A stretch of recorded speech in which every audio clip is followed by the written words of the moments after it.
Кім соңғы сұраққа жауап бере алады? Сол красавчик. Қағаздың отаны болып саналатын ел: Жапония, Мысыр, Қытай.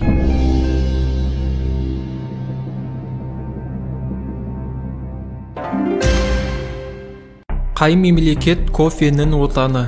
Түркия, Эфиопия, Вьетнам.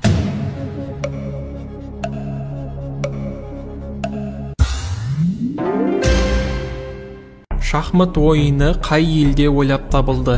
Мысыр, Тунис, Үндістан.